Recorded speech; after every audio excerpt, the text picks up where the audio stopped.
नमस्कार। News nation digital के हमारे इस खास एपिसोड खबरें दुनिया की में आपका स्वागत है। मैं हूं सुमित कुमार दुबे। 1.5 साल से भी ज्यादा वक्त से जारी यूक्रेन युद्ध अभी थमने का नाम नहीं ले रहा है, लेकिन अचानक मिडिल ईस्ट में जंग का एक नया मोर्चा खुल गया है। कहने को तो इस जंग में अभी तक इजराइल और फिलिस्तीन के आतंकी संगठन हमास ही शामिल हैं, लेकिन इतिहास गवाह है कि मिडिल ईस्ट में इजराइल की जंग बाकी अरब देशों के साथ फैलने में भी देर नहीं लगाती है। तो सवाल यह है कि आखिरकार अचानक ऐसा क्या हो गया कि हमास ने खुद से कहीं ज्यादा ताकतवर इजराइल पर हमला करके गाजा पट्टी में मौजूद अपने ठिकानों पर तबाही की दावत दे दी। दरअसल इस जंग का मास्टरमाइंड मिडिल ईस्ट नहीं बल्कि कहीं और बैठा हुआ है, और इस जंग को अगर हम कहें तो ये जंग महज इजराइल या हमास की नहीं बल्कि पूरे मिडिल ईस्ट के इलाके पर दबदबा कायम करने की जंग है, जिसमें एक ओर अमेरिका और दूसरी ओर है चीन। हम अपने इस वीडियो में आपको ये भी बताएंगे कि कैसे अचानक शुरू हुई ये जंग भारत के लिए एक बड़ा झटका साबित हो सकती है। लेकिन पहले आपको बताते हैं कि यह जंग अचानक शुरू नहीं हुई है, बल्कि इसकी पटकथा करीब 8 महीने पहले ही लिखी जा चुकी है। उस वक्त जब चीन ने इस इलाके के 2 कट्टर दुश्मन देशों ईरान और सऊदी अरब के बीच समझौता कराया था। दरअसल इस्लामिक दुनिया में सुन्नी बहुल देशों का लीडर है सऊदी अरब और शिया बहुल देशों का लीडर है ईरान। इन दोनों मुल्कों के बीच कई सालों से अदावत चल रही है। दूसरे विश्व युद्ध के बाद से ही कच्चे तेल के खजाने के तौर पर सामने आए इस इलाके में, इस मिडिल ईस्ट के इलाके में अमेरिका का सिक्का चला करता था। 1979 में हुई इस्लामिक क्रांति के बाद ईरान अमेरिका का दुश्मन बन गया, जबकि सऊदी अरब अमेरिका का सबसे मजबूत पार्टनर बन गया।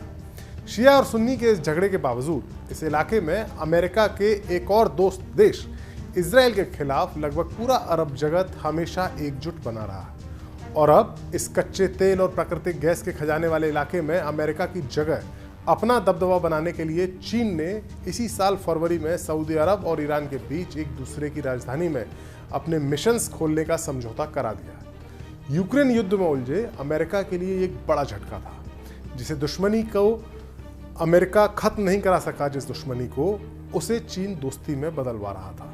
बस यहीं से अमेरिका ने सऊदी अरब को अपने पाले में बनाए रखने की कवायद शुरू की। इसी साल जुलाई में अमेरिका के एनएसए जैक सुलिवन ने एक सीक्रेट एजेंडे के तहत सऊदी अरब की यात्रा की और कई मीडिया रिपोर्ट्स के मुताबिक सऊदी अरब की इजराइल के साथ समझौता कराने की फाउंडेशन तैयार की। अमेरिका की ये कोशिश सऊदी अरब को चीन के खेमे में जाने से रोकने और मिडिल ईस्ट में अपने खोए हुए इकबाल को वापस लाने की है। जानकारी के मुताबिक इस संभावित समझौते में सऊदी अरब इजराइल के साथ दुश्मनी को भुलाकर उसे मान्यता देगा, जिसके बदले में सऊदी अरब को अमेरिका सुरक्षा की गारंटी देगा। सऊदी अरब को इजराइल के बेहतरीन हथियार भी मुहैया कराए जाएंगे। जाहिर है इस समझौते के बाद मिडिल ईस्ट के समीकरण तो बदल ही जाएंगे, साथ ही इस इलाके में अमेरिका का रुतबा भी बरकरार रहेगा। लेकिन अब हमास के इजराइल पर हमले के बाद और इजराइल की जवाबी कार्रवाई में हो रही फिलिस्तीनी मुसलमानों की तबाही के बाद सऊदी अरब के लिए इजराइल के साथ डील करना मुश्किल हो गया है। साफ है अरब देशों के सेंटिमेंट्स के खिलाफ जाकर सऊदी अरब इजराइल के साथ समझौता नहीं कर सकता है और अमेरिका का प्लान फ्लॉप हो सकता है। अमेरिका का प्लान फ्लॉप होने का मतलब है चीन की इस मुल्क के इस इलाके की बिसात पर इस इलाके की राजनीति में फिर से वापसी, और इसीलिए ऐसा माना जा रहा है कि हमास का खुद से कहीं ज़्यादा मजबूत इजराइल पर हमला करना अमेरिका सऊदी अरब की डील को रोकने की कोशिश है। अब बात करते हैं इस पूरे घटना चक्र में भारत के नफ़े और नुकसान की। दरअसल हाल ही में भारत की राजधानी दिल्ली में आयोजित हुई G20 की मीटिंग की साइडलाइंस में एक बड़े फैसले का ऐलान हुआ था। ये फैसला था अमेरिका की पार्टनरशिप में भारत से यूएई, सऊदी अरब और इजराइल होकर यूरोप तक जाने वाले एक इकोनॉमिक कॉरिडोर के निर्माण का। इस IMEC प्रोजेक्ट में कुल 6000 किलोमीटर का गलियारा तैयार किया जाएगा, जिसमें 3500 किलोमीटर समुद्री मार्ग और 2500 किलोमीटर जमीनी मार्ग होगा। इस प्रोजेक्ट के तहत पहले भारत के मुंबई पोर्ट से कार्गो समुद्री मार्ग से खाड़ी के देशों तक जाएगा, वहां से रेल नेटवर्क के जरिए इजराइल के हाइफा पोर्ट तक पहुंचकर और फिर समुद्री मार्ग के जरिए ग्रीस के रास्ते से यूरोप में एंट्री लेगा। इस कॉरिडोर में रेलवे लाइन के साथ साथ high speed data cable, hydrogen pipeline और इलेक्ट्रिसिटी केबल भी होंगे। यह पूरा प्रोजेक्ट चीन के BRI प्रोजेक्ट की काट के तौर पर देखा जा रहा है। अरबों डॉलर का यह प्रोजेक्ट सऊदी अरब और इजराइल की संभावित दोस्ती पर ही निर्भर है।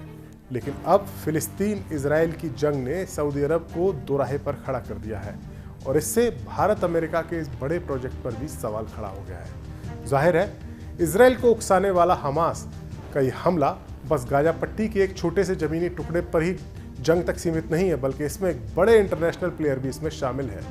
फिलहाल चीन इस पूरे मसले से फ़ायदा उठाता हुआ नजर आ रहा है। ये वीडियो आपको कैसा लगा, अपनी राय हमें ज़रूर बताएं। आपको बता दें कि न्यूज़ नेशन यूट्यूब चैनल पर मेंबरशिप सर्विस भी शुरू की गई है। आप भी इस सर्विस को ले सकते हैं। डिस्क्रिप्शन में इसका लिंक दिया गया है, उस पर आपको इससे जुड़ी हुई जानकारी मिलेगी कि इस सर्विस के जरिए आपको क्या कुछ खास मिलेगा। नमस्कार।